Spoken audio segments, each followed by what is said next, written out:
પણ પ્રભુએ સહી સલામત રાખ્યા અને મારા ઘરે લઈ આવ્યા. એ જ પ્રભુનો મોટો પુષ્કળ આભાર. ટૂંકી પ્રાર્થના કરી ચાલુ કરીએ. આપણે મીટિંગની શરૂઆત કરીએ. ટૂંકી પ્રાર્થના કરીએ. હે સર્વશક્તિમાન ઈશ્વર પિતા, પ્રાર્થનાની શરૂઆતથી પ્રભુ અમે અત્યારે અમારી મીટિંગની શરૂઆત કરી રહ્યા છીએ. ત્યારે પ્રભુ દૈહિક ભોજન આપ્યું, આત્મિક ભોજન આપનારા દેવ પણ પ્રભુ તમે છો. તમે દેવ છો પ્રભુ, તમે રાજા છો, તમે સર્વશક્તિમાન ઈશ્વર પિતા તમે છો પ્રભુ. અમે કોની પાસે જઈએ? અત્યારે અમારા વાલાઓ અમારી સાથે છે. જે પ્રભુ સેવકો કમિટીના જુદા જુદા સભ્યો પણ અમારી સાથે છે. દીકરાઓનું પાયર પણ અમારી સાથે છે. વડીલો સાહેબો અમારી સાથે છે પ્રભુ. તાર હરેકના કુટુંબના પ્રભુ 2024માં તમે સંભાળ્યા, એવી રીતે 2025માં પણ તમે સંભાળજો. માર્ગ તથા સત્ય તથા જીવન તમે છો પ્રભુ. અનંત જીવનનો વારસો તમારી પાસે છે પ્રભુ. તારા અનંત જીવનનો વારસો પણ તમે આપજો. ઓ મારા દેવ, તમારું આવવું બહુ નજીક છે પ્રભુ. તારા અમે મોં સંતાડનારા ના બનીએ, પહેલી હરોળમાં ઊભા રહેનારા બાળકો બનીએ, અમારો ન્યાય ના થાય પ્રભુ, એવી મારા બાપ તમે દયાને કૃપા કરજો. તમારા સેવક આજે જે વચન લાવવાના છે એ વચન પણ અમારા જીવનમાં ફળીભૂત થાય પ્રભુ, એવી દયાને કૃપા કરજો. જે ભજન પ્રભુ તમે આપ્યું સુંદર, એના માટે પણ તમારો લાખો ને કરોડો વાર ધન્યવાદ કરજો. અમે તમારા બાળકો તરીકે આ આખી મિટિંગનું સુકાન પ્રભુ અમે તમને સોંપીએ છીએ. તમે દોરજો તથા ચલાવજો. આટલી અમારી ટૂંકી ને નમ્ર અમારા જીવતા પ્રભુ ઈસુ ખ્રિસ્ત નાજારીના નામમાં સાંભળો અને અંગીકાર તમે કરો. આમેન.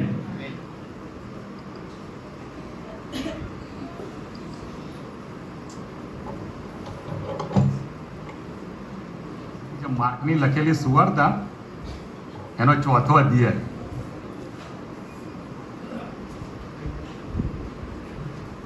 એની 33, 35, 38 બધી કલમો વાંચવા જેવી છે, પણ બે જ કહી છે એટલે આપણે ટૂંકી કલમ વાંચીશું.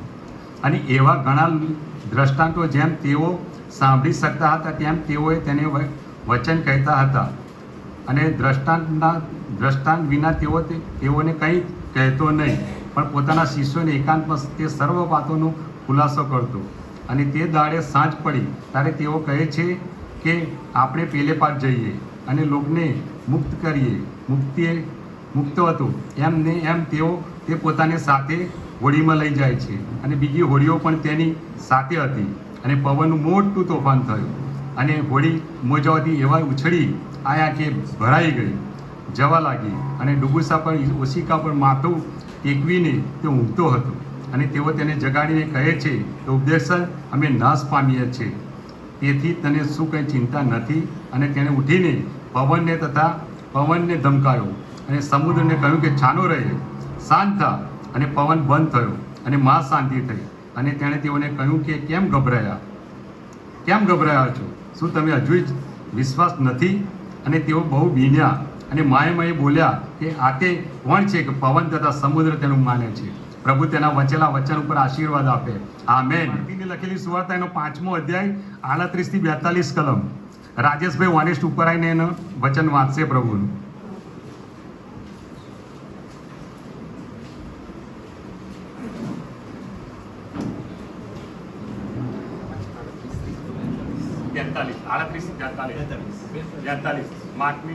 માર્કની લખેલી સુવાર્તા એનો 5મો અધ્યાય 38 થી 42.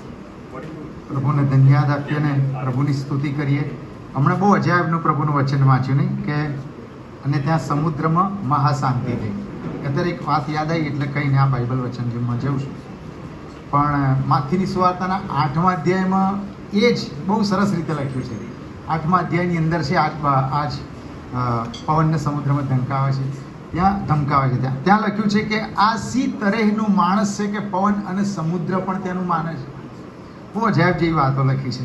આ કઈ ટાઈપનો માણસ છે નહીં કે પવનને ઇવન પવુંદ્ર અને સી પણ એના ઉભે થાય છે.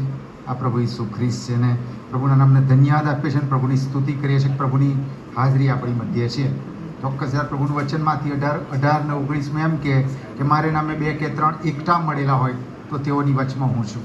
બાઇબલ વાંચન કરીએ, સંગતમાં જઈએ કે પ્રાર્થનામાં જઈએ, બહુ જ કોન્શિયસ માઇન્ડથી આપણે વિશ્વાસ કરીશું કે પ્રભુ ઈસુ ખ્રિસ્ત આપણી વચ્ચે છે.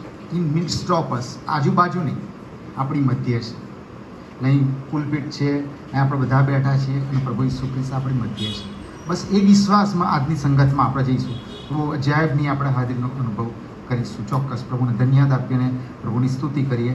38 થી 42 માથીની સુવાર્તા 5મો અધ્યાય 38 થી 42.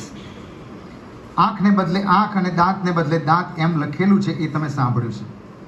પણ હું તમને કહું છું કે જે પૂંડો હોય તેની સામા ન થાઓ, પણ જે કોઈ તમારા જમણા ગાલ પર તમાચો મારે તો તેની તરફ બીજો પણ ફેરવો. અને જે તારું બદન લેવા સારું તારા પર દાવો કરે તેને તારો અંગરખો પણ લેવા દે. અને જે કોઈ બળાત્કારથી તને એક ગાવ લઈ જાય તેની સાથે 2 ગાવ જા. જે કોઈ તારી પાસે માગે છે તેને તું આપ, ને તારી કને જે ઉછીનું લેવા ચાહે છે તેનાથી મોં ન ફેરવ. તું તારા પડોશી પર પ્રીતિ કર, તારા વેરી પર દ્વેષ કર, ને તારા વેરી પર દ્વેષ કર એમ લખેલું હતું એ તમે સાંભળ્યું છે. પણ હું તમને કહું છું કે તમે તમારા વેરીઓ પર પ્રીતિ કરો અને જેઓ તમારી પૂંઠે લાગે છે તેઓને સારું પ્રાર્થના કરો. એ માટે કે તમે આકાશમાંના બાપના દીકરાના જેવા થાઓ. કારણ કે જે પોતાના સૂરજને ભલા તથા ભૂંડા પર ઉગાવે છે ને ન્યાયી તથા અન્યાયી પર વરસાદ વરસાવે છે, કેમ કે જેઓ તમારા પર પ્રીતિ કરે છે ને તેઓ પર જો તમે પ્રીતિ કરો છો તો તમને શું પડશે? દાણીઓ પણ શું એમ જ નથી કરતા? અને જો તમે કેવળ તમારા ભાઈઓને સલામ કરો છો તો તેમાં તમે વિશેષ શું કરો છો? વિદેશીઓ પણ શું એમ નથી કરતા? એ માટે જેવો તમારો આકાશમાંનો બાપ સંપૂર્ણ છે તેવા તમે સંપૂર્ણ થશો. પ્રભુ પોતાના વાંચેલના વચનને આશીર્વાદિત કરે. આમીન.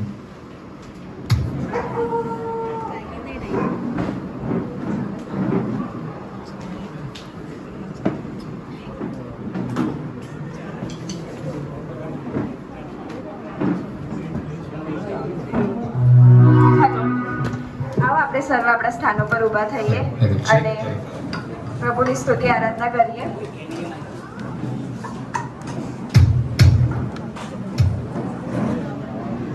પહેલું સોંગ છે ગાઓ અભિદિન સે ગાઓ. તો આપણે સર્વ તાળીઓ સહિત ગીતમાં જોડાઈએ ખુશી અને ઉલ્લાસથી. શું તમે બધા ખુશ છો? આજનો આ દિવસ ઈશ્વરે આપણને બતાવ્યો છે તો આપણે ખુશ થઈને તાળીઓ સહિત સ્તુતિ આરાધનામાં જોડાઈએ.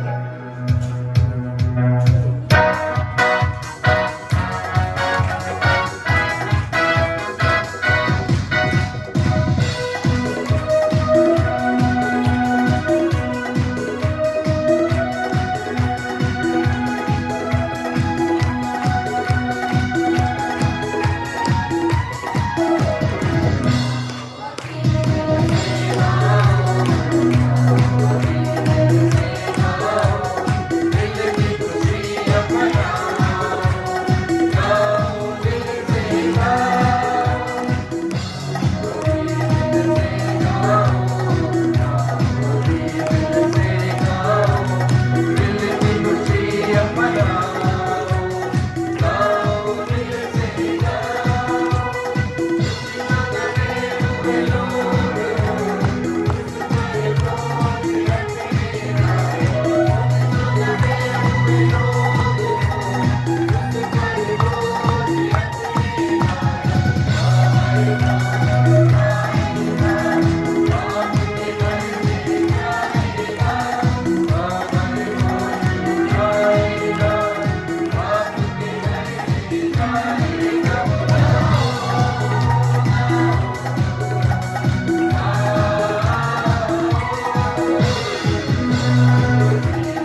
ક્ષણો માટે આપણે ઈશ્વર પિતાનો ધન્યવાદ કરીએ. હિબ્રુ 11:6 લખેલું છે કે વિશ્વાસ વગર દેવને પ્રસન્ન કરવો એ બનતું નથી. આપણે આંખો બંધ કરીને આપણે વિચારીએ કે શું આપણે ખરેખર ઈશ્વર પર વિશ્વાસ કરીએ છીએ? શું આપણે આપણા દરેક કાર્ય પહેલા ઈશ્વરને આપણે પ્રાર્થના કરીએ છીએ કે ઈશ્વર આ કાર્ય અમે પૂરું કરી શકીએ તો અમે તમારી પાસે કૃપા માંગીએ છીએ?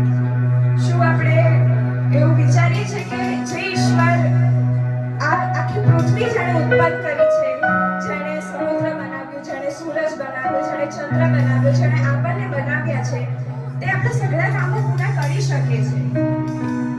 અને તો પણ ઘણી વખત આપણે એના ઉપર ડાઉટ કરીએ છીએ કે ઈશ્વરને થશે કે નહીં થાય. તો આપણે એ વસ્તુને અત્યારે આપણે સુધારી અને એની માટે આપણે માફી માંગીએ ઈશ્વર પિતા પાસે. ઈશ્વર, અમે તમારી પાસે માફી માંગીએ છીએ કે અમે તમારા ઉપર પૂરતો વિશ્વાસ નથી કરતા, અમે તમારા ઉપર પૂરતું ધ્યાન નથી આપતા, અમે દુનિયાની બાબતોમાં એટલા બધા ભલાઈ ગયા છીએ કે અમે તમને પૂરતો સમય નથી આપી શકતા. અને આ ક્ષણ છે આપણી પાસે કે આપણે ઈશ્વર પર વિશ્વાસ રાખીને આપણે પ્રાર્થના કરીએ, આપણું હૃદય, આપણું જીવન, આપણું શરીર આપણે એમના ઉપર સમર્પિત કરી દઈએ અને આપણું આખું જે પણ આપણી લાઈફ છે તેમને આપી દઈએ કે ઈશ્વર પ્લીઝ તમે અમને બચાવો, તમે અમને ભૂંડા માર્ગોથી તમે અમને દૂર કરો, તમે જે દેવ છો તે અમે માનીએ તમને અને અમે તમારા ઉપર વિશ્વાસ રાખીએ ઈશ્વર પિતા. એવી આપણે પ્રાર્થના કરીએ અને આપણે સૌમાં દોરીએ.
ઈશ્વર પિતા અમે માંગીએ છીએ કે અમારું જીવન, અમારા આ હાથો, અમારું શરીર, અમારી આંખો, અમારી જીભ અત્યારે તમારી સ્તુતિ આરાધના કરે ઈશ્વર પિતા.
ઈશ્વર પિતા અમે તમારું માન રાખીને અત્યારે અમે અહીં ઉપસ્થિત છીએ ત્યારે તમારી પાસે પુષ્કળ અને પુષ્કળ આભાર માનીએ છીએ ઈશ્વર પિતા કે તમે અમને આ જીવન આપ્યું છે.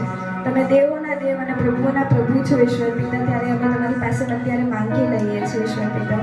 અમારું જે અહીંયા કપટમાં રહેલું જીવન છે, જે અમે ભૂંડાવાનાઓથી ઘેરાયેલા છે ઈશ્વર પિતા, ત્યારે અમે એ સર્વમાંથી દૂર થઈને તમારી પાસે આવીએ ઈશ્વર પિતા. તેવું તમે થવા દો ઈશ્વર પિતા.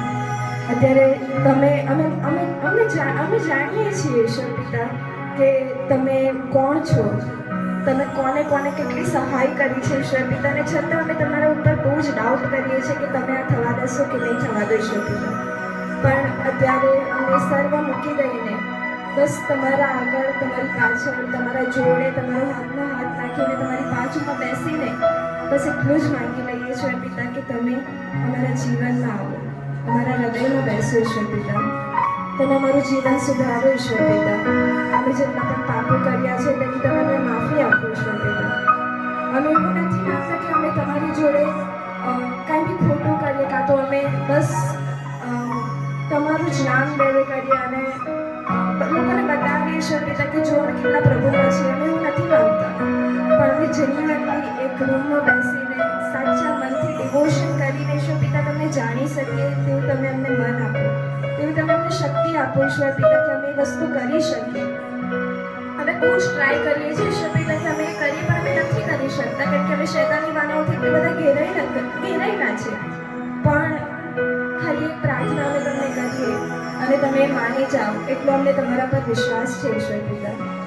ત્યારે અમે બસ કેવળ અને કેવળ એટલું જ માંગીએ છીએ કે અમે તમારા જીવનમાં ફરીથી સોંપાઈએ. જે અમે પહેલાં હતા, જે અમે અત્યારે છે તેના કરતાં વધારે અમે તમારામાં આવીએ ઈશ્વર પિતા.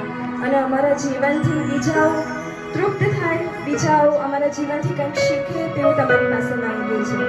અત્યારે પણ જે બી તમારા વચનના સેવક અમને શીખવે, અમને જણાવે, તેના દ્વારા કેવળ અને કેવળ તમારો મહિમા થાય અને અમારા જીવન દ્વારા બીજાઓ તમારા જીવનમાં આવે તેવું તમારી પાસે કૃપા માંગીએ છીએ ઈશ્વર પિતા. અમને સર્વને તમારા હાથમાં ધરી રાખજો. અમને સર્વને પૂરતું મન આપો કે અમે તમારી સાથે ફરી જોડાઈ શકીએ ઈશ્વર પિતા. આ ટૂંકી અને નમ્ર વિનંતી સાંભળો તથા સ્વીકાર કરો. આભાર. આપણે સર્વ આપણા સ્થાનો પર બેસીશું. પ્રભુના વચનો તરફ જતા પહેલાં સૌથી પહેલાં ઈશ્વર પિતાનો આપણે આભાર માનીએ છીએ. આજે 17મી આત્મિક જાગૃતિની મિટિંગ છે અને આ વિસ્તારમાં જ્યારે આ મિટિંગ મળી રહી છે ત્યારે ઈશ્વર પિતાનો આભાર માનતા આપણા કારભારી કમલેશભાઈનો આપણે પુષ્કળ આભાર માનીએ છીએ. Ganga Bhuvan, Vishram villa, Chandranivas, Turner Phulwadi, Narayan park, Gayatri society, township, Mahagujarat વિસ્તાર, શાંતિ ફળિયું, રાણીબાગ, સુભાષનગર, નિત્યાનંદનગર સોસાયટી, બ્લેસિંગ, પવનચક્કી, આ બધા વિસ્તારોમાંથી તમે બધા આવ્યા છો. આજની મિટિંગમાં તમે ભાગીદાર બન્યા છો. તમને બધાને જોઈને બહુ આનંદ થાય છે. અને આજની મિટિંગમાં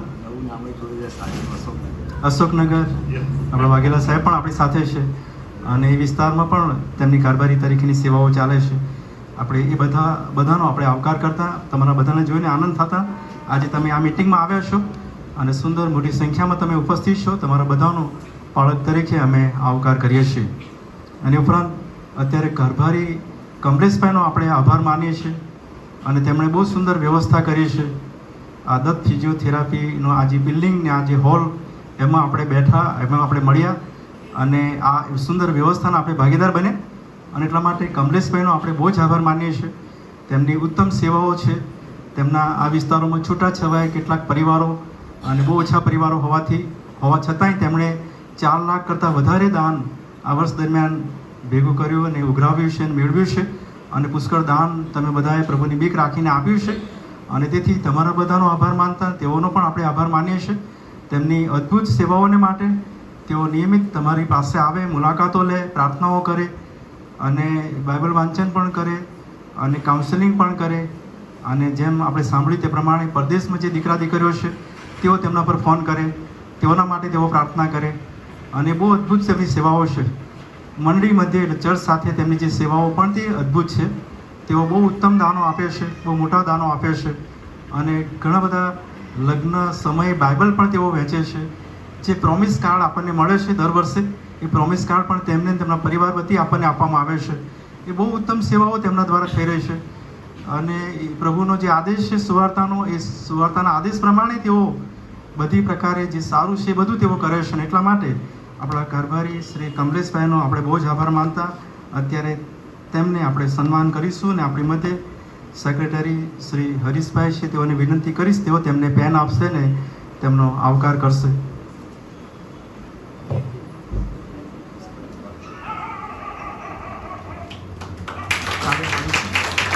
હાલેલુયા. માન મહિમા અને ગૌરવ પ્રભુ એમને સોંપ્યું. આમેન. Thank you. અને ઉપરાંત આપણે પ્રભુના વચનો તરફ જતાં પહેલાં અહીંયા આગળ આપણી મધ્ય જેઓ ઉપસ્થિત છે તેઓ સૌથી પહેલાં આપણા ચર્ચના સેક્રેટરી શ્રી હરીશભાઈ કે જેઓ આપણે મધ્ય આજે હાજર છે, તેમની હાજરીને માટે આપણે આભાર માનીએ છીએ, તેમનો આવકાર કરીએ છીએ.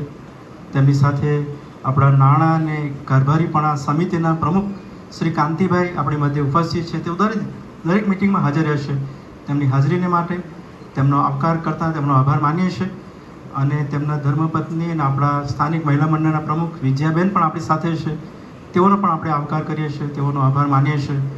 અને આજના મુખ્ય વક્તા તરીકે આપણા રેવરન્ડ રોલેન્ડ ઠાકોર સાહેબના દીકરા અંકુર ઠાકોર સાહેબ, રેવરન્ડ અંકુર ઠાકોર સાહેબ જેઓ યુથ ડાયરેક્ટર છે રિજનલ કોન્ફરન્સમાં અને બહુ મોટી સેવાઓ છે. અને આણંદ ઇંગ્લિશ ચર્ચના તેઓ બાળક છે અને આજે આપણી મધ્ય ઉપસ્થિત છે. અગાઉ સાહેબે જાણ કરી હતી એ પ્રમાણે કેટલીક મિટિંગોમાં તમે હાજર રહેશો, સાહેબ હાજર નથી એટલા માટે, અને તેઓ આપણી મધ્ય આજે હાજર છે. આપણે સાહેબનો પણ પુષ્કળ આભાર માનતા આવકાર કરીએ છીએ અને તેઓને પણ સન્માન કરતાં પેન આપીશું. અને કાંતિભાઈને વિનંતી કરીશ તેઓ તેમને પેન આપશે અને તેમનું સન્માન કરશે. આપણે જોરદાર તાળીઓ પાડીશું.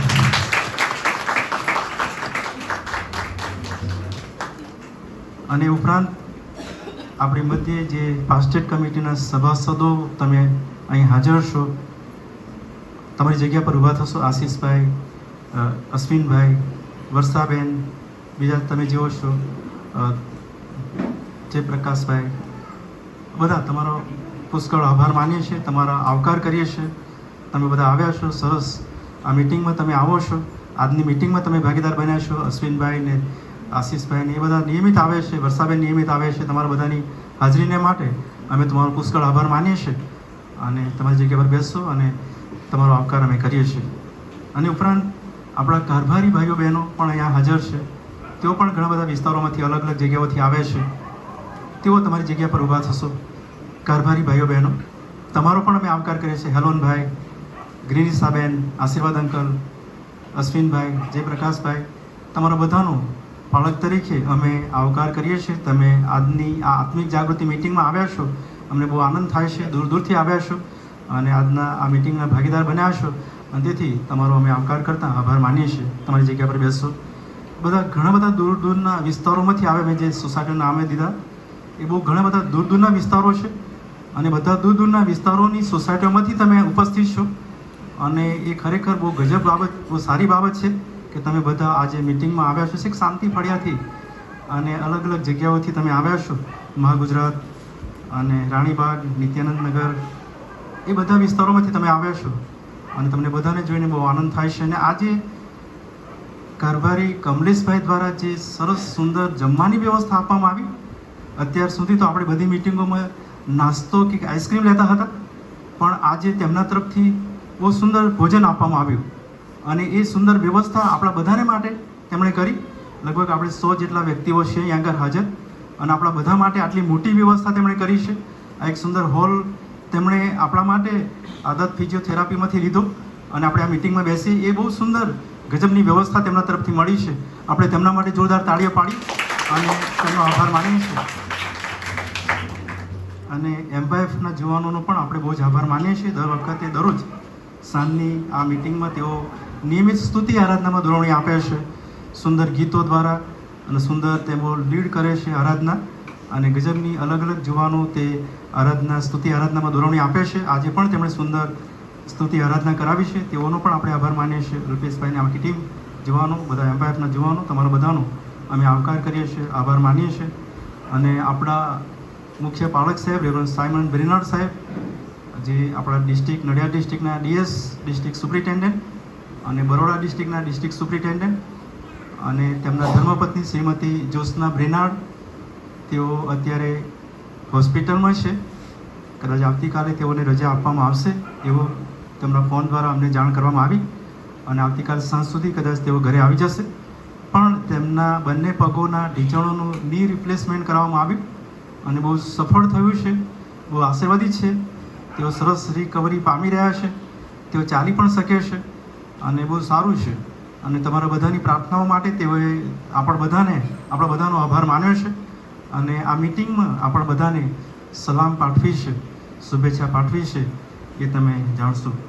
અને અત્યારે આ સમય અત્યારે પ્રભુના વચનો તરફ જવાનો સમય છે અને મેં તમારી આગળ જણાવ્યા પ્રમાણે આપણી મધ્યે રેવરન્ડ અંકુર ઠાકોર સાહેબ જેઓ રિજનલ MYF યુથ ડાયરેક્ટર છે, તેઓ આપણી મધ્યે હાજર છે અને તેઓ જે વિષયો આપણને આપવામાં આવ્યા છે ગિરી પ્રવચન અને એ અધ્યાયોમાંથી અને વિષયો અનુસાર આજે તેઓ પ્રભુનું વચન લાવશે અને આ સમય આપણે તેઓને આપીશું અને પ્રભુના વચનોમાં આપણે જઈશું. ઓકે.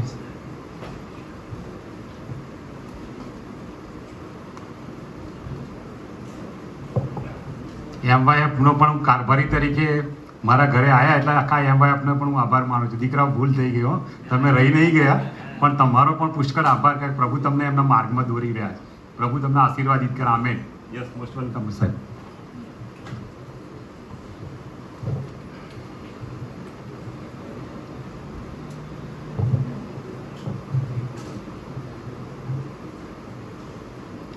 સારું, ફરીને એકવાર પ્રભુનો આભાર માનીએ છીએ. આજનો દિવસ, આજના રાત્રિની પળોમાં પ્રભુ આપણને દોરી લાવ્યા છે ત્યારે પ્રભુનો પુષ્કળ આભાર માનીએ છીએ. પ્રભુએ આપણી પર તેની કૃપા દર્શાવી છે, રાખી છે અને આજે જ્યારે 17મી મિટિંગ, 16 દિવસ સુધી અલગ અલગ જગ્યાઓએ અને આજે 17મી મિટિંગમાં આપણે મળ્યા છે ત્યારે પ્રભુનો જ આભાર માનીએ છીએ.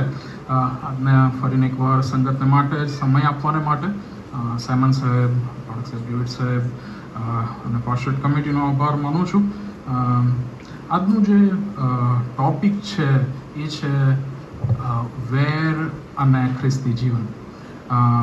ગિરી પ્રવચનમાંથી આપણે ઓલરેડી શરૂઆત કરી દીધી છે જોવાની અને લાસ્ટ ટાઈમ પણ જ્યારે હું આવ્યો હતો ત્યારે પણ અમુક વચનો આપ્યા હતા અને એમાં ગિરી પ્રવચન શું છે એ બાબતે કર્યું હતું ને એથી કરીને એમાં અત્યારે નહીં જઈએ. પણ 38મી કલમથી 41મી કલમ સુધી એ આજના વચનોનો આપણો મુખ્ય આધાર છે. હવે સૌથી પહેલાં આપણે થોડુંક વિજ્ઞાન અથવા તો વૈજ્ઞાનિક પ્રયોગો તરફ જવા માગીએ છીએ કારણ કે બહુ ઇમ્પોર્ટન્ટ છે સમજવાના માટે. સો જુવાનો પ્લીઝ, કોઈ પણ જલ્દી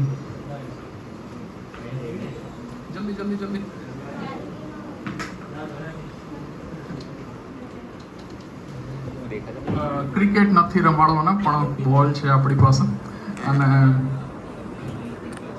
એક આઈ થિંક એક જ જરૂર છે, બેની નહીં જરૂર. આ તો આપણે ઓપ્શનમાં રાખેલું, કદાચ એક ના આવે તો એક જ બોલ નહીં પણ બે વ્યક્તિઓની બોલ એક જ. Thank you.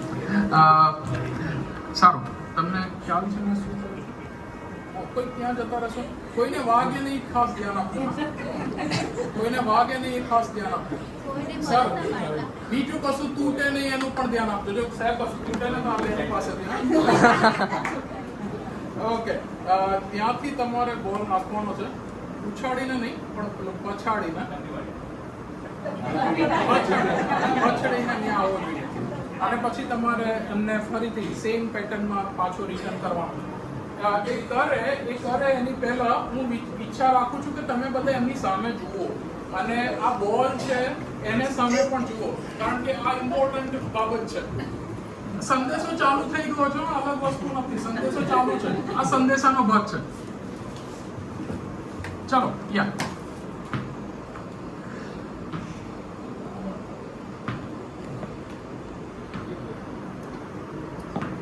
થોડું જોરથી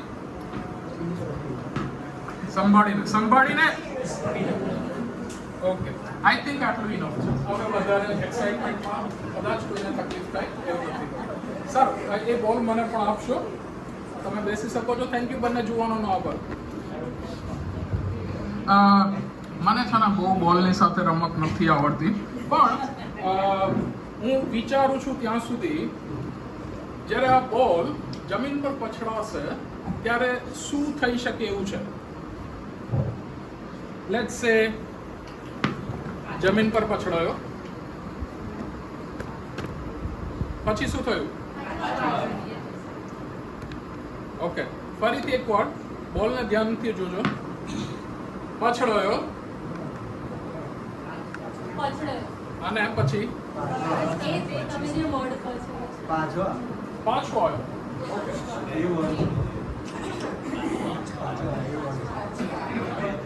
ઓકે, સરસ, સારું. વિજ્ઞાનમાં નિયમો છે અને આ વિજ્ઞાનના નિયમો એ કુદરતને નિહાળીને, પ્રકૃતિને જોઈને એના ઉપરથી નક્કી કરવામાં આવેલા છે.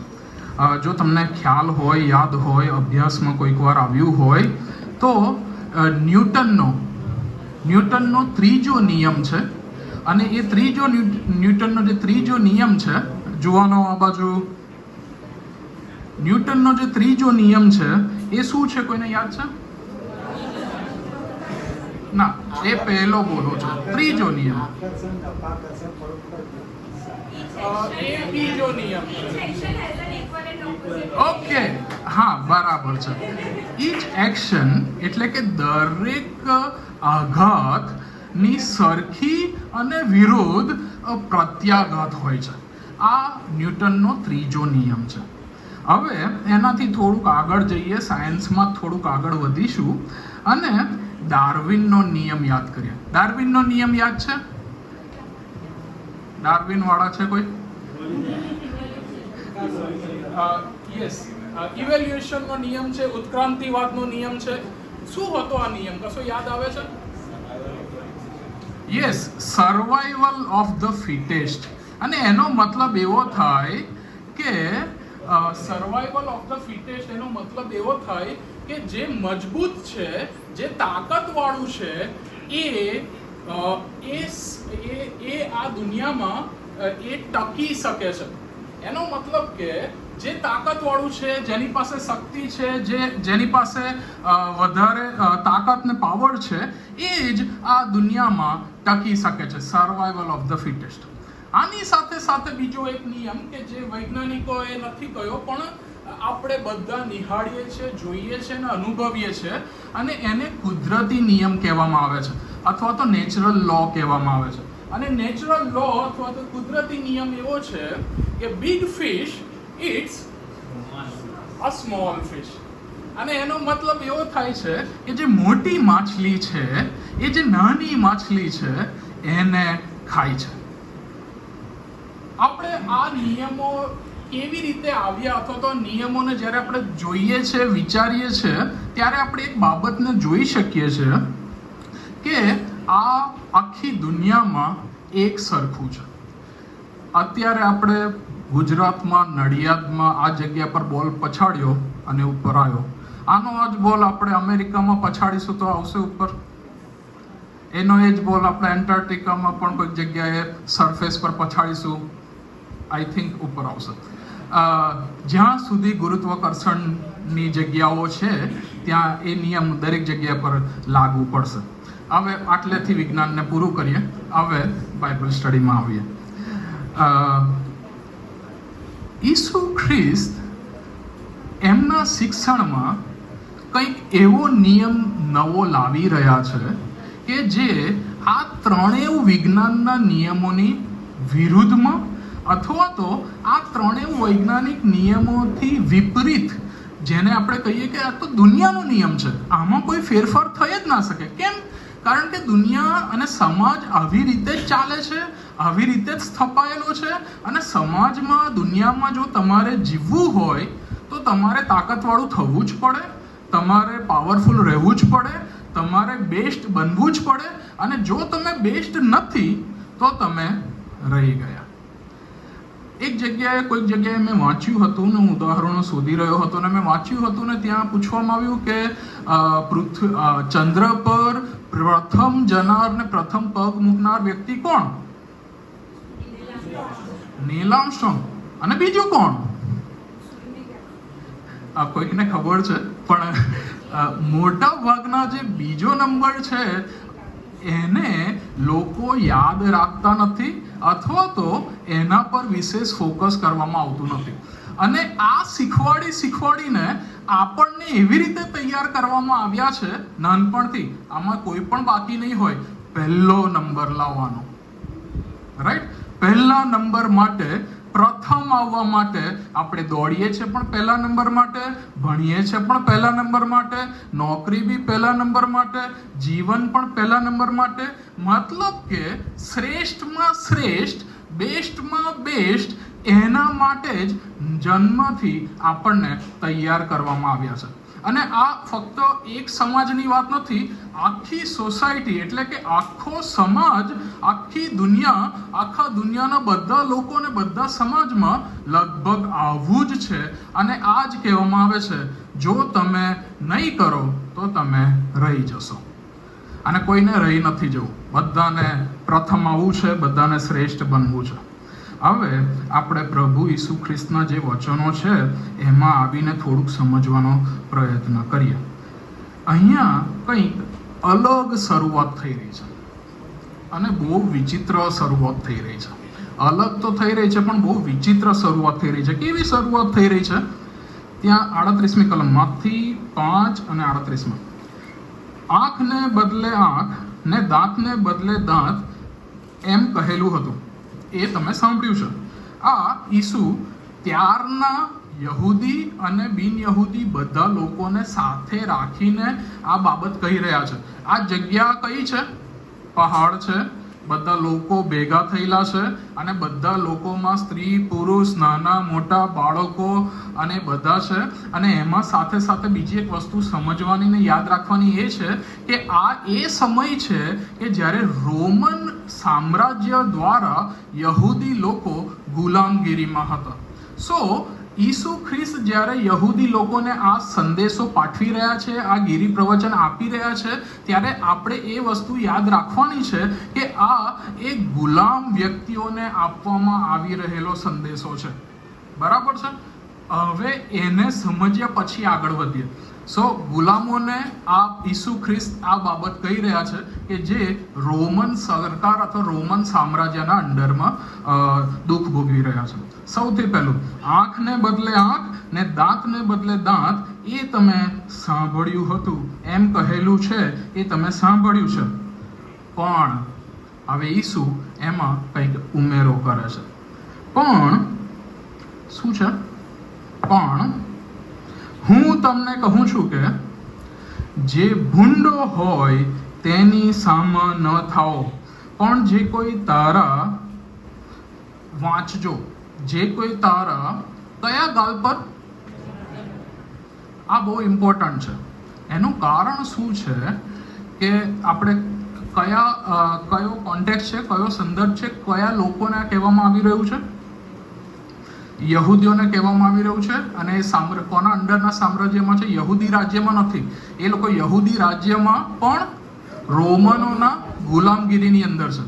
હવે રોમન સરકાર દ્વારા અથવા રોમન સમજ શક્તિ પ્રમાણે અને રોમન જે નિયમો હતા એમાં એવું હતું કે આ જે જમણો ગાલ છે ને, જમણા ગાલ પર લાફો મારવો એટલે કે કોઈને મારવું જ ફક્ત એટલું નહીં, પણ એનું અસ્તિત્વ પેલાના કરતાં નીચું છે, એનું કેટેગરી અથવા તો હોદ્દો અથવા તો એનું જે જીવન સ્તર છે એ રોમન અને બીજા કરતાં નીચું છે એવું બતાવવાને માટે, એટલે કે એક અપમાન સ્વરૂપે આ જમણા ગાલ પર મારવામાં આવતું હતું. એટલે જમણા ગાલ પર મારવું એટલે એ કંઈક મારપીટની વાત એક્ઝેક્ટલી લખવામાં નથી આવી, પણ જમણા ગાલ પર મારવું એટલે કે તમારું જે શ્રેષ્ઠ છે એનું અપમાન એ દેખાવી આપે છે. હવે આપણને થાય કે આની જરૂર કેમ પડી? ઈસુએ સરસ બીએટિટ્યુડ્સ એટલે કે સરસ ધન્યતાઓને બધું વાત કરી, અલગ અલગ શિક્ષણ આપી રહ્યા છે. ઓલરેડી પેલા બિચારા ગુલામમાં છે, આ ગુલામગીરીમાંથી પસાર થઈ રહ્યા છે, અને ઈસુ ગુલામગીરીમાં જે પસાર થઈ રહ્યા છે એ લોકોને હવે શું કહે છે? તમને આ જો રોમનો જમણા ગાલ પર મારે એટલે કે તમારું અપમાન કરે, ઓલરેડી અપમાન તો કરી જ રહ્યા છે, ગુલામગીરીમાં તો ઓલરેડી છે જ, અને હવે જો મારે એટલે કે તમારા અસ્તિત્વનું પણ અપમાન કરે ને તમને નીચા પાડે લોકોમાં, સમાજમાં ને બધી રીતે, તો તમે શું કરો? ડાબો ગાલ, આગળ વાંચીએ, જમણા ગાલ પર તમાચો મારે તેની તરફ બીજો પણ ફેરવ. આ બહુ, મેં જ્યારે વાંચ્યું ને અને જ્યારે હું આનો પ્રિપેરેશન કરી રહ્યો હતો ત્યારે મને બહુ અજુગતું લાગ્યું, અને મને એવું થયું કે પ્રભુ તમે આ કેમ આવું લખ્યું છે, કેમ તમે આવું કહ્યું? એનું કારણ એવું છે કે બિચારો ઓલરેડી ગુલામગીરીમાં છે, ઓલરેડી પોતાનું કશું જ નથી, પોતાનું અસ્તિત્વ ઓલરેડી નાશમાં હોય એવું એમને લાગે છે. રોમન સરકાર એમને ગમે ત્યારે ગમે તે કરી શકે છે. એ લોકો પાછા ગુલામ તો છે જ, રોમનોના ગુલામ તો છે જ, ઉપરથી કાયદાના પણ ગુલામ છે. ફરોશીઓના શાસ્ત્રીઓ પણ એમને અલગ અલગ નિયમો બતાવીને બીવડાઈ કરે છે અને એમની પાસેથી લૂંટ મેળવે છે. કારણ કે જે તમને વિધવાની દમણી યાદ હશે કે ભાઈ આટલું ઓછું, વધારે કેમ નહીં. સો આ બધા નિયમો અને આ બધાને આમ મિક્સચર કરીને, જે નિયમો હતા, શાસ્ત્રોના નિયમો હતા, એનું મિશ્રણ કરીને એ લોકો, જે શાસ્ત્રીઓ અને ફરોશીઓ હતા, એ લોકો આ જે પ્રજા હતી એમનું શોષણ કરી રહ્યા હતા. હવે આંખને બદલે આંખ ને દાંતને બદલે દાંત એમ કહેલું છે, એ તમે સાંભળ્યું છે. પણ હું તમને કહું છું કે જે ભૂંડો હોય તેની સામો ન થાઓ, પણ જે કોઈ તમારા જમણા ગાલ પર તમાચો મારે અને તમારું અપમાન કરે તેની તરફ તમે બીજો પણ ધરો. કારણ કે હવે તમારે એ અપમાન ખાલી સહન કરવાનું છે એટલું જ નહીં, પણ હવે એ અપમાન કરનારને તમારે સહન કરવાનો છે એટલું જ નહીં, પણ હવે તમારે એનાથી વિશેષ જઈને, એનાથી આગળ જઈને તમારે એને પ્રેમ કરવાનો છે, તમારે એને માફ કરવાનો છે. અને આપણને આ સાંભળે છે ને ત્યારે આપણને બહુ વાંધો નહીં આવતો. કેમ?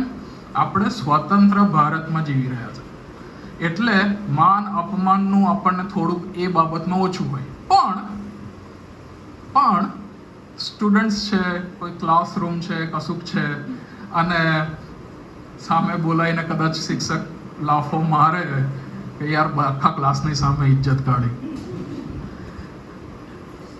તમને મોટાઓ છે કદાચ માર લાફો ના મારે પણ કદાચ બધાની સામે કદાચ કશું કહી નાખે કે ભાઈ કેમ આવું, આમ તેમ, અને તું તારી પર બોલી નાખે, અને આપણને થાય કે બધાની સામે મારી ઇજ્જત કાઢી નાખી. આ જે વસ્તુ છે ને, એ આ જમણા ગાલ પર તમાચો મારવું એમના સમયમાં થતું હતું. બધાની સામે એમનું જે ઇજ્જત હતી, એમનું જે પ્રતિષ્ઠા હતું, એમનું જે માન હતું, એમનો જે ક્લાસ હતો, એમનો જે સ્ટાન્ડર્ડ હતો, એમનો જે હોદ્દો હતો, એમની જે પ્રતિષ્ઠા હતી, એ બધું નેસ્તનાબૂદ કરીને એમને કહી દીધું કે તમે મારા કરતા સબઓર્ડિનેટ છો, તમે મારા કરતા નીચલી કક્ષાના છો. અને આપણને થાય કે તો ઈસુએ આવું કેમ કહ્યું? જે ઓલરેડી પરિસ્થિતિ જેમની ખરાબ છે, જે ઓલરેડી ગુલામગીરીમાં છે, કદાચ ગરીબીમાં પણ છે, કદાચ ઓલરેડી તકલીફોમાંથી પસાર થાય છે, અને આટલું બધું છે, અને ઈસુ એમને એવું શીખવે છે કે તમને તમારું અપમાન કરે તો હજુ વધારે અપમાન સહો. જમણા ગાલ પર તો મારી દીધું, હવે તમે ડાબો ગાલ ધરો. અપમાન તમારું કરી દીધું, હવે વધારે અપમાન તમે સહન કરો. પણ હું માનું છું કે ના, એવું નહોતું. કેમ એવું નહોતું? કારણ કે ઈસુ દેવ કે જેણે આ પૃથ્વીનું સર્જન કર્યું છે, જેણે આપણને બનાવ્યા છે, તેણે આપણને તેની પ્રતિમામાં બનાવ્યા છે, તેના જેવા બનાવ્યા છે, તેના જેવા માન યોગ્ય બનાવ્યા છે, દૂતો કરતા સહેજ ઉતરતા બનાવ્યા છે, અને આખી પૃથ્વી પર રાજ કરવાને માટે, શાસન કરવાને માટે, એને ખેડવાને માટે, એને સમારવાને માટે, એને રાખવાને માટે આપણને કારભારીઓ તરીકે આ પૃથ્વી પર આપ્યા છે. ત્યારે પ્રભુ ચોક્કસ આપણને એવી રીતે તો માન સન્માન સાથે જુએ જ છે કે આપણે હવે કોઈના કરતા નીચા કે ઉતરતા નથી, પણ શ્રેષ્ઠમાં શ્રેષ્ઠ છે. રાજમાન્ય યાજક વર્ગ તરીકે આપણને પસંદ કરવામાં આવ્યા છે. ઘણીવાર ત્યારના સમયમાં ને અત્યારે પણ એવું થાય છે કે જે નિયમો છે એને ફેરવી તોડવીને અલગ અલગ જે નિયમના જાણકાર છે એ એવી રીતે ઉપયોગ કરી શકે કે જેને નિયમ નથી ખબર એની પર શાસન ચલાવવામાં આવે. અને ઘણી બધી વાર આપણી સાથે પણ આવું થાય છે. મને નહીં ખબર તમારા સાથે થયું છે કે નહીં, પણ હું હેલ્મેટ પહેરીને સામાન્ય જતો હોઉં છું બાઇક પર, પણ કદાચ કોઈ વાર પોલીસ પકડે અને કદાચ કોઈક વાર કોઈ જગ્યાએ ઊભા રાખે ત્યારે એક બીક રહ્યા કરે છે કે શું થશે. કેમ કે હેલ્મેટ પહેર્યું છે, પીયુસી છે, લાઇસન્સ છે, આરસી બુક છે, ઇન્સ્યોરન્સ છે, બધું છે, પણ હજુ કશું ખૂટતું હશે એ નહીં ખબર, શું માંગશે ખબર નથી. આ જે નાની બીક છે ને એ નિયમનો જાણકારીનો અભાવ છે. અને આ જે રોમન સામ્રાજ્ય હતું એ, અને આ જે શાસ્ત્રીઓ અને ફરોશીઓ હતા એ આવા નિયમોનો દુરુપયોગ કરીને આ જે લોકો છે, પ્રજા છે, એમને લૂંટતા હતા, એમને અપમાનિત કરતા હતા, એમને નીચા દેખાડતા હતા અને જેમ મન ફાવે એમ એમના ઉપર શાસન કરતા હતા.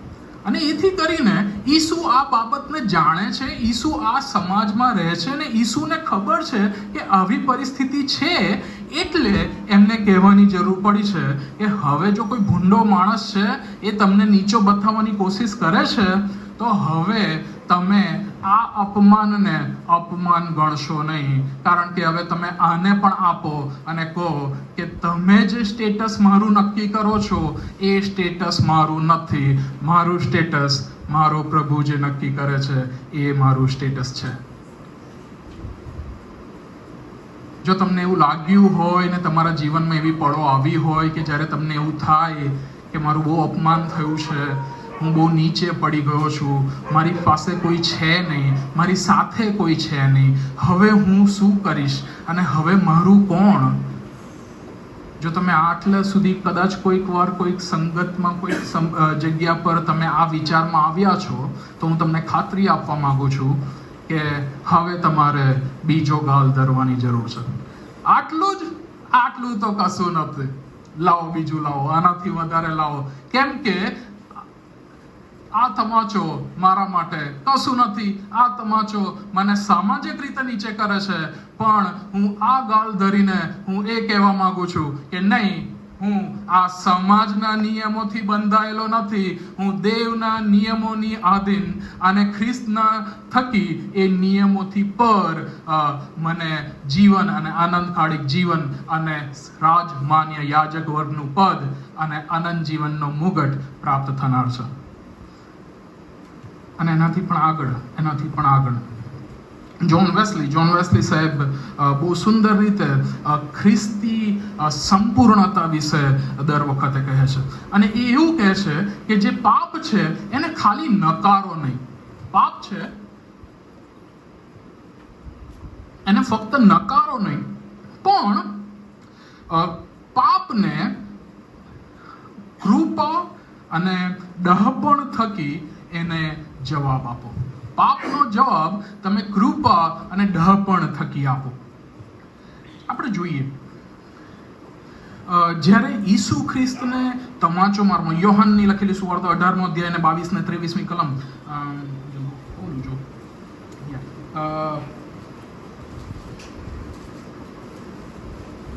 યોહાનની લખેલી સુવાર્તા તેનો 18મો અધ્યાય અને 22 ને 23મી કલમ ને ત્યાં લખે છે, જ્યારે તેણે એમ કહ્યું ત્યારે સિપાહીઓમાંનો એકે પાસે ઊભો હતો, તેણે ઈસુને તમાચો મારીને કહ્યું કે શું તું પ્રમુખ યાજકને એવી રીતે ઉત્તર આપે છે? ઈસુએ તેને ઉત્તર આપ્યો કે જો મેં ખોટું કહ્યું હોય તો તે સાબિત કર, પણ જો ખરું કહ્યું હોય તો તું મને કેમ મારે છે?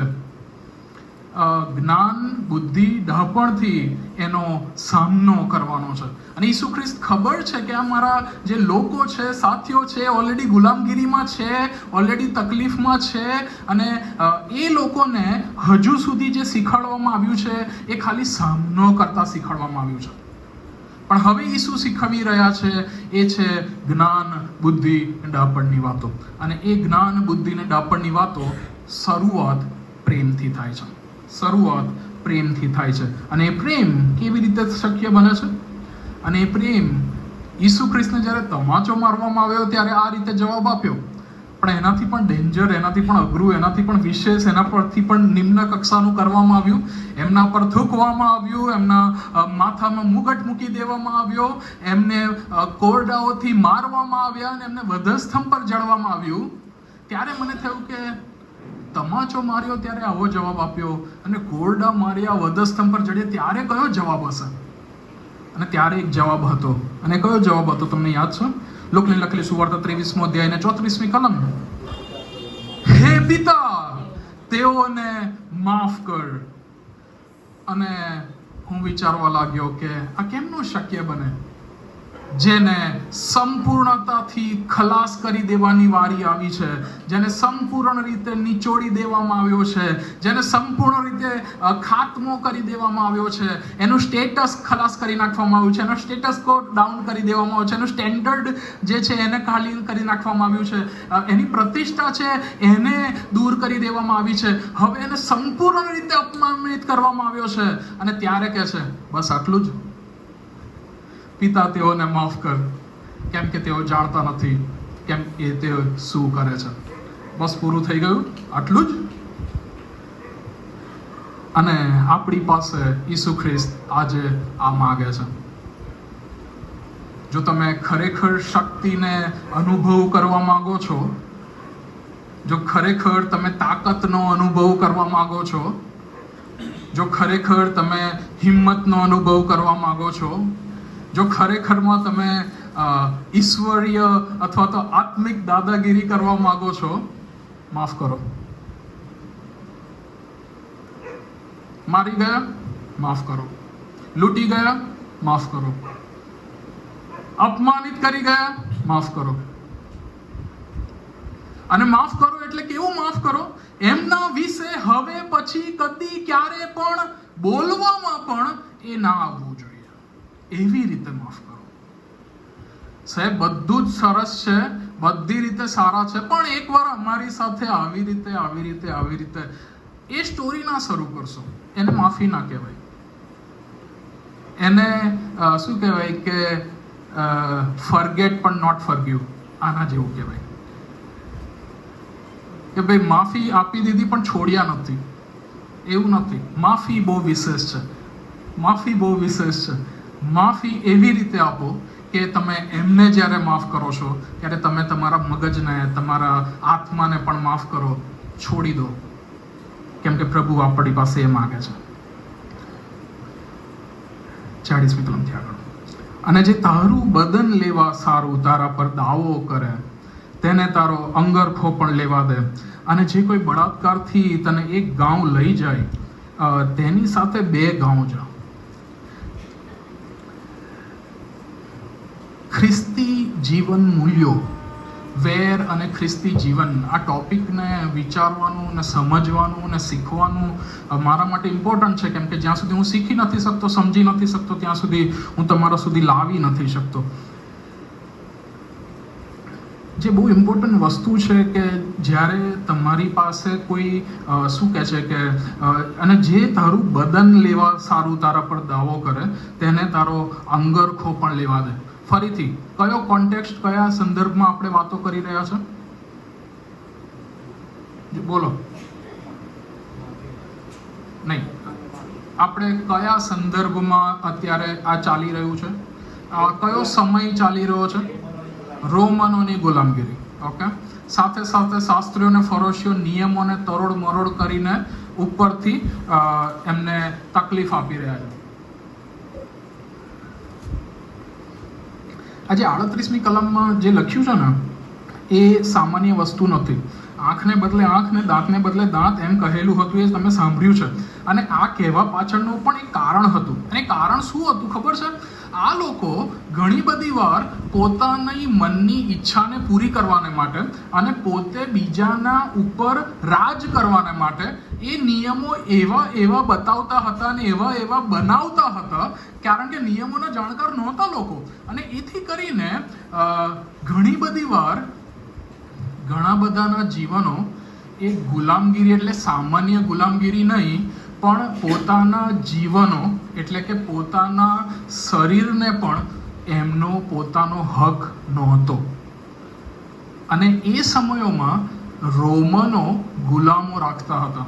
અને આ યહૂદી પ્રજા કે જે ગુલામો હતી અને ગુલામગીરીમાં હતી, એ ગુલામોની સાથે ઈસુ હવે વાત કરીને કહી રહ્યા છે, જો તમારું કોઈ બદન લેવાને માટે દાવો કરે છે, જો તમારું શરીરને લેવાને માટે દાવો કરે છે, તો હવે ત્યાંથી ના અટકશો. તમારે મારું ખાલી શરીર જ જોઈએ છે, હું એની સાથે અંગરખો પણ લઈને આવ્યો છું. શું તમારે ખાલી મારું શરીર જ જોઈએ છે? મને ખાલી તમે શારીરિક જ ગુલામગીરી કરાવો છો, પણ મારી પાસે જે કંઈ પણ છે એ પણ હું તમારી પાસે લઈને આવી રહ્યો છું કે આવી રહી છું. અને એ સમયમાં ગુલામો રાખવામાં આવતા હતા, અને ત્યારે જો ગુલામોને કશું થાય છે, ગુલામોને કશું વાગે છે, ગુલામોને કંઈક મારવામાં આવે છે, તો એની સામે શિક્ષાઓ પણ થતી હતી. અને એ ના થાય એના માટે આ નિયમો લાવવામાં આવ્યા હતા. એનો મતલબ કે કોઈ ગુલામથી જો કોઈ તકલીફ થાય, કોઈકના જે જાનવર છે એને નુકસાન થાય, તો એને મારીને મારી ન નાખવા માટે આ નિયમ લાવવામાં આવ્યો હતો કે આંખને બદલે ખાલી તું આંખ જ લેજે, એને મારી ના નાખીશ.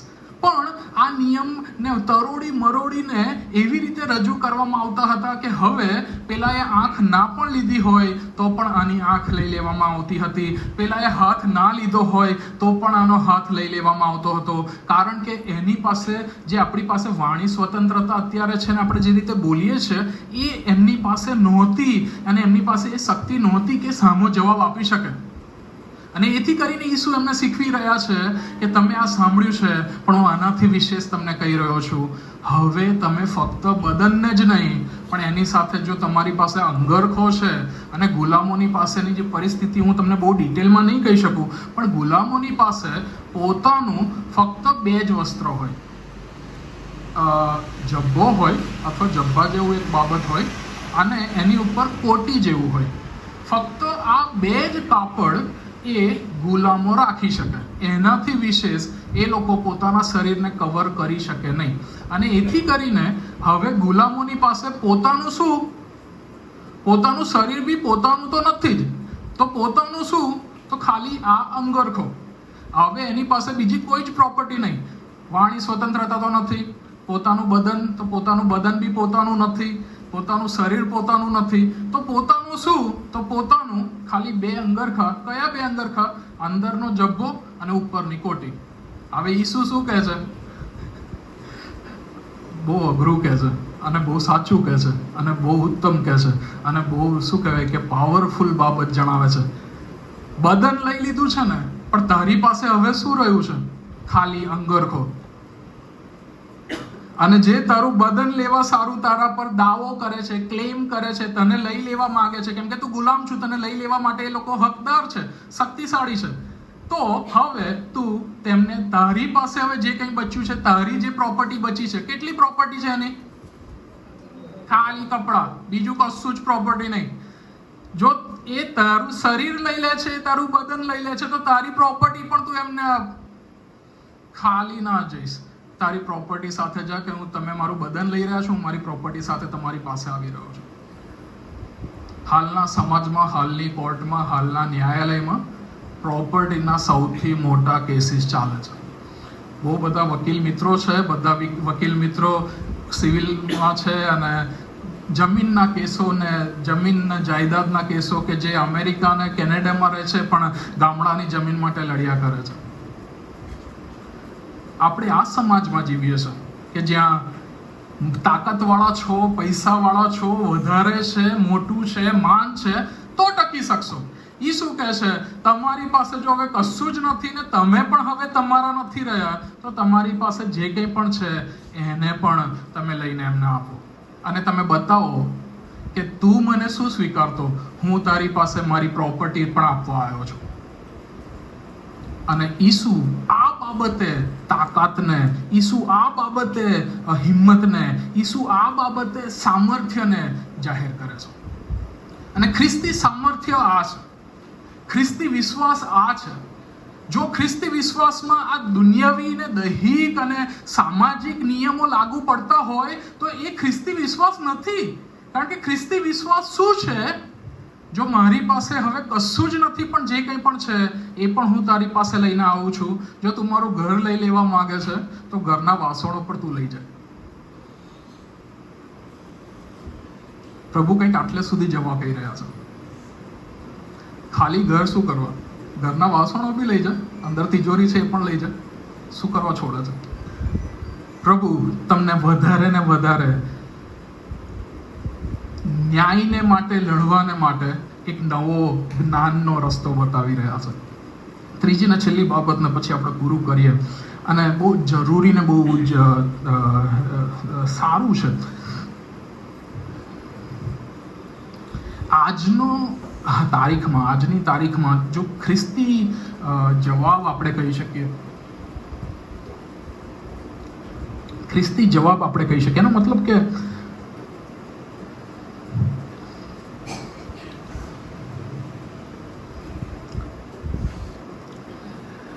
રોમન સામ્રાજ્યમાં ઘણા બધા નિયમો હતા. આ જેમ પેલો નિયમ કહ્યો ને, એમ કે ગુલામો રાખવાનો નિયમ હતો, તમારું બધું લઈ લેવાનો નિયમ હતો. એ પોતે બનાવેલા કે બીજા પર રાજ કરી શકે. અને આપણને ખબર છે કે રોમન સામ્રાજ્ય બહુ વિશાળ હતું, આખી દુનિયામાં ફેલાયેલું હતું, બધી જગ્યાએ ગયું હતું. 300મી સદી સુધીનું એલેક્ઝાન્ડરની વાતો પણ આપણને ખબર છે રોમન સામ્રાજ્યની, રાઈટ? સો એ બધામાં આપણે નથી ઉતરતા. પણ રોમન સામ્રાજ્યમાં હવે એક બીજો નિયમ હતો.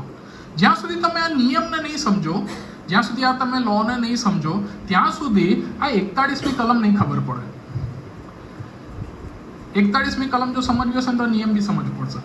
એ નિયમ એવો હતો કે જે રોમન સામ્રાજ્યના રોમન સોલ્જર્સ છે, રોમન સૈનિકો છે, એમને રોમન સામ્રાજ્યએ એવી શક્તિ અથવા તો એવો અધિકાર આપવામાં આવ્યો હતો કે તમે કોઈ પણ વ્યક્તિ સાથે, કોઈ પણ વ્યક્તિ પાસે, એનો મતલબ કે કોઈ પણ તમારા કરતા સબઓર્ડિનેટ હોય, અને હેરાર્કીમાં લોકો બહુ માનતા હતા.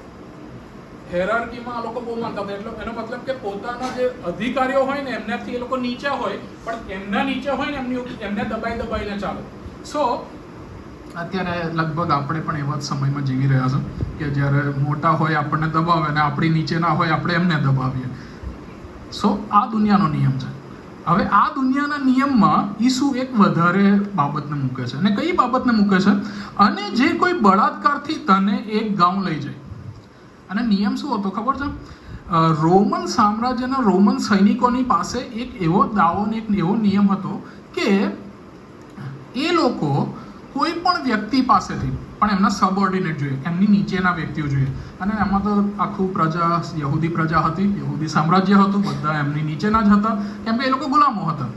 અને એમની પાસે એ લોકો પોતાનું કશું પણ જે વજન હોય અથવા તો પોતાનું કોઈ પણ લગેજ હોય, પોતાનું કોઈ બેગેજ હોય, પોતાની કોઈ સાધન સામગ્રી હોય, પોતાનો કોઈ સામાન હોય, એને એ લોકો ઉંચકાઈ શકે. પણ કેટલું ઉંચકાઈ શકે ખબર છે? એક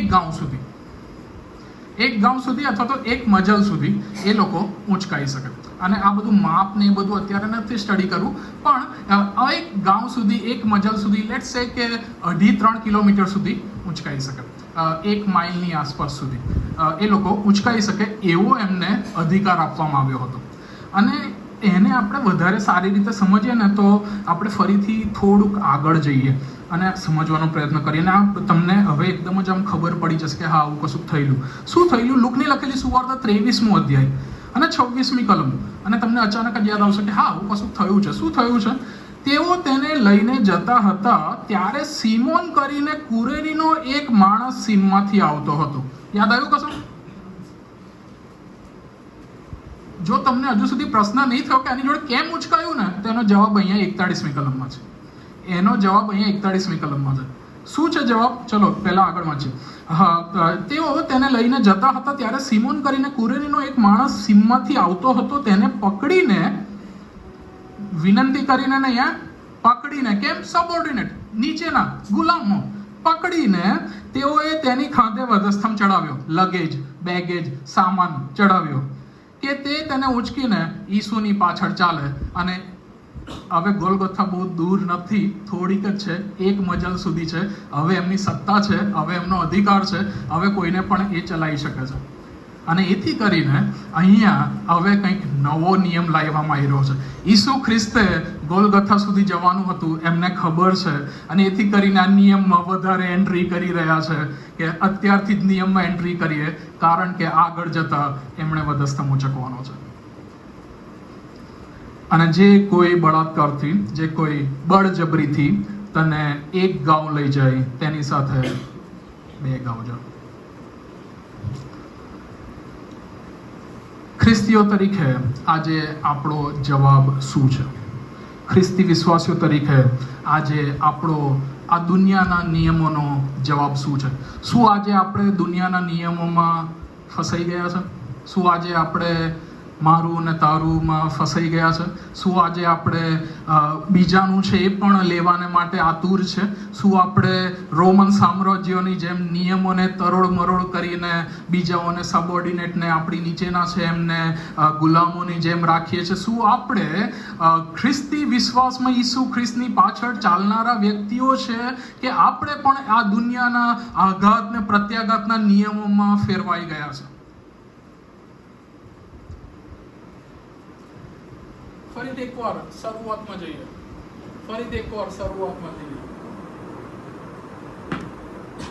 જો આ બોલ પછડાય છે અને ફરી ઉપર આવ્યો છે ને એને પકડવામાં નથી આવતો તો આઘાત લાગે છે, અને જેટલો એનામાં આઘાત લાગે છે એટલા પ્રત્યાઘાતમાં એ કર્યાફ કરે છે અને પછી તેનો નાશ થઈ જાય છે. આજે આપણી પાસે એક ચાન્સ આપવામાં આવ્યો છે. આજે આપણને એક તક આપવામાં આવી છે.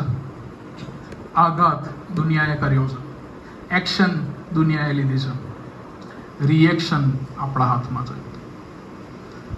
પ્રત્યાઘાત આપણા હાથમાં છે. શું આપણે વળતો સેમ આંખને બદલે આંખ લેવાનો પ્રયત્ન કરી રહ્યા છે? દાંતને બદલે દાંત, હાથને બદલે હાથ, પગને બદલે પગ, ઘરને બદલે ઘર, જીવનને બદલે જીવન, જમીનને બદલે જમીન, અપમાનને બદલે અપમાન. તે મારી જોડે આ ખોટું કર્યું, હું તારી જોડે આ ખોટું કરીશ. તે મને આ રીતે કર્યું છે, હું તને નહીં છોડું, આનાથી બદતર કરીશ. શું આપણે આ વિચારોને આ નિયમોના આધીન થઈ ગયા છે? તો આપણે ચોક્કસ જાણવું કે આપણે દુનિયાના નિયમોને આધીન થઈ ગયા છે. ઈસુના નિયમ વિશેષ છે, ખાસ છે, અને એ હિંમતવાન લોકોને માટેના છે. એ ડરપોકને માટેના નથી. કેમ કે ડરપોક છે, જે નિર્બળ છે, એ સામનો કરે છે, પણ આપણે જવાબ આપવાનો છે અને એ પ્રેમથી જવાબ આપવાનો છે. ઈસુ ખ્રિસ્તે પણ જવાબ આપ્યો છે. હું બહુ જલ્દીથી એને લેવા માંગુ છું. જે આધ્યાત્મિક નેતાઓ હતા ને એમના જે બળજબરીપૂર્વકના કાયદાઓ હતા, માથીને 23 અંદર ઈસુએ એમને જવાબ આપ્યા છે. મંદિરની અંદર જે બાજઠો ઊંધા વાળ્યા અને એ પૈસાના લેણ દેણ કરનારાઓને ઈસુએ જવાબ આપ્યો છે. જે સ્ત્રી એ પાપમાં અથવા તો વ્યભિચારમાં પકડાઈ હતી, એને મારવા આવેલા લોકોને પણ ઈસુએ જવાબ આપ્યો છે. એવું નથી કે ઈસુએ જવાબ નથી આપ્યો, પણ ઈસુએ વળતો સેમ પ્રત્યાઘાત વાળો જવાબ નથી આપ્યો. ઈસુએ પ્રેમનો, જ્ઞાનનો, દાપણનો અને માફીનો જવાબ આપ્યો છે.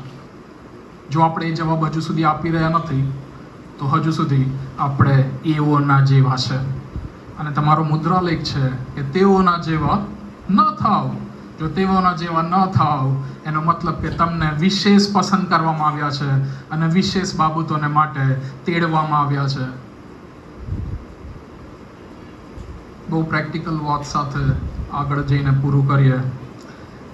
એક જ બાબત, બીજાઓને માટે લડવાનું છે, બીજાઓને માટે કરવાનું છે.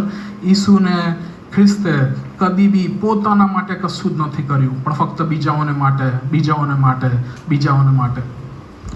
યોએલ 3:10 પણ લખવામાં આવ્યું છે કે જે નિર્બળ છે એ કહે હું બળવાન છું, જે ગરીબ છે એ કહે હું ધનવાન છું.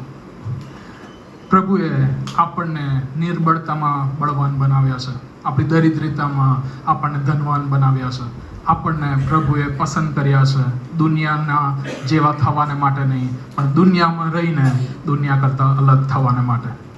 શું આપણે તૈયાર છે એક ગાંવ વધારે જવાને માટે? શું આપણે તૈયાર છે આપણું બધું જ લઈ લીધું છે એને આપણું કશું રહ્યું છે આપવાને માટે? શું આપણે તૈયાર છે જેણે આપણું અપમાન કર્યું છે તેને આપણી પાસે જે પણ માન રહ્યું છે એ પણ આપી દેવાને માટે?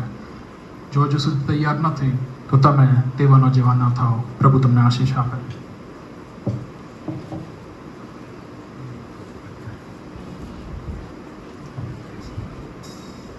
અમે તમને માન મહિમાની ગૌરવ આપીએ છીએ પ્રભુ.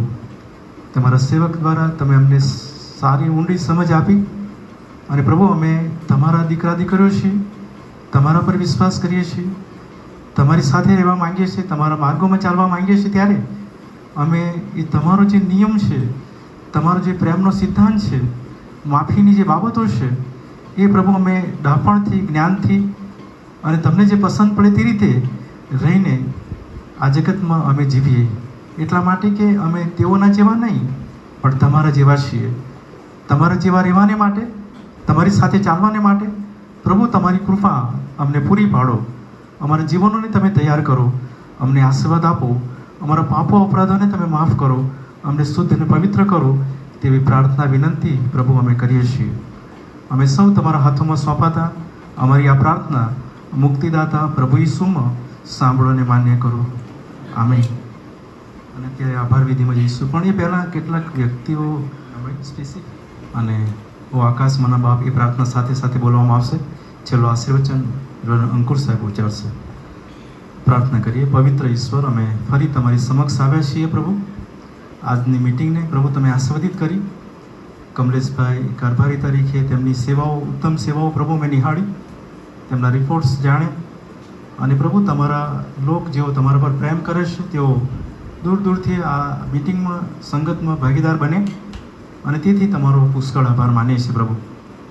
તે બધા જ પરિવારોને પ્રભુ તમારી સમક્ષ લાવીએ છીએ પ્રભુ. એ બધા જ પરિવારોને તમે આશીર્વાદ આપજો, તેમના બાળકોને તમે આશીર્વાદ આપજો, તેમના જે નોકરી, ધંધા, વ્યવસાય જે કાંઈ છે એ પ્રભુ તમે અજાયબ આશીર્વાદોથી ભરજો. તેમની સાથે તમે રહેજો.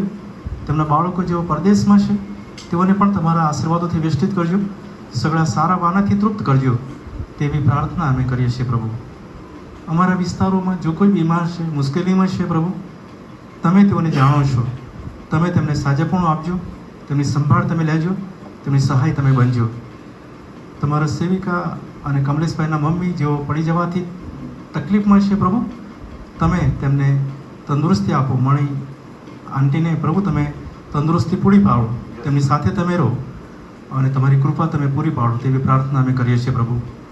અને એ ઉપરાંત પણ જે આ વિસ્તારોમાં, આ સોસાયટીઓમાં જેઓ અહીં હાજર છે, પરિવારોમાં પાછલા દિવસોમાં 10મા 12માની પરીક્ષાઓ આપી અને એ પરીક્ષાઓ તેઓ લખી શક્યા. અમે પ્રભુ તમારો આભાર માનીએ છીએ. સારા માર્ક્સ સાથે, પર્સન્ટેજ સાથે તમે ઉત્તીર્ણ કરજો તેવી પણ અમારી પ્રાર્થના વિનંતી છે. પાછલા વર્ષોમાં, આ વર્ષ દરમિયાન જે પરિવારોમાં સારા પ્રસંગો આવ્યા, લગ્ન પ્રસંગો આવ્યા અથવા તો કોઈ દુઃખદ પ્રસંગો આવ્યા, મરણ જેવા પ્રસંગો આવ્યા, એ બધા જ પરિવારોને પ્રભુ તમે આશીર્વાદ આપજો, તેમની સાથે તમે રહેજો અને તમારામાં વૃદ્ધિ વિકાસ તમે બનજો. અને આવનાર દિવસોમાં, આવનાર સમયમાં પ્રભુ આ બધા જ પરિવારો મંડળી સાથે રહીને, કમલેશભાઈ સાથે રહીને અને આખા નડિયાદમાં તેઓ તમારા સાક્ષીનું કારણ બને, તમારા આશીર્વાદોનું કારણ બને. તેના માટે તમારી કૃપા પૂરી પાડજો તેવી પ્રાર્થના અમે કરીએ છીએ પ્રભુ. અમે જેઓ અહીં ઉપસ્થિત છીએ પ્રભુ, અમને બધાને આશીર્વાદ આપજો, અમારી સાથે રહેજો અને અમે જ્યારે છૂટા પડીશું ત્યારે તમે અમારી સંભાળ રાખજો, રક્ષણ કરજો, સલામત અમારા ઘરે લઈ જજો તેવી વિનંતી કરતા અમે બધા તમારા હાથોમાં સોંપાતા અમારી પ્રાર્થના મુક્તિદાતા પ્રભુ ઈસુમાં સાંભળો અને માન્ય કરો. આમેન. ઓ આકાશમાં અમારા બાપ, તમારું નામ પવિત્ર મનાવો, તમારું રાજ્ય આવો, જેમ આકાશમાં તેમ પૃથ્વી પર તમારી ઈચ્છા પૂરી થાઓ. દિવસની મારી રોટલી આજ અમને આપો, જેમ અમે મારા ઋણોને માફ કર્યા છે તેમ તમે મારા ઋણોને માફ કરો. અમને પરીક્ષણમાં ન લાવો, ઊંડાઈથી અમારો છૂટકો કરો, કેમ કે રાજ્ય તથા પરાક્રમ તથા મહિમા સર્વકાળ સુધી તમારા છે. આમીન.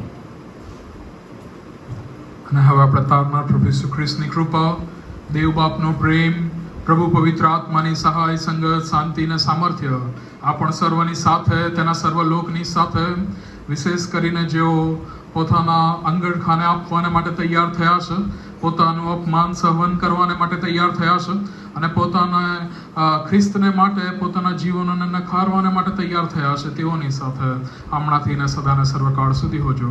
આમેન તથા આમેન.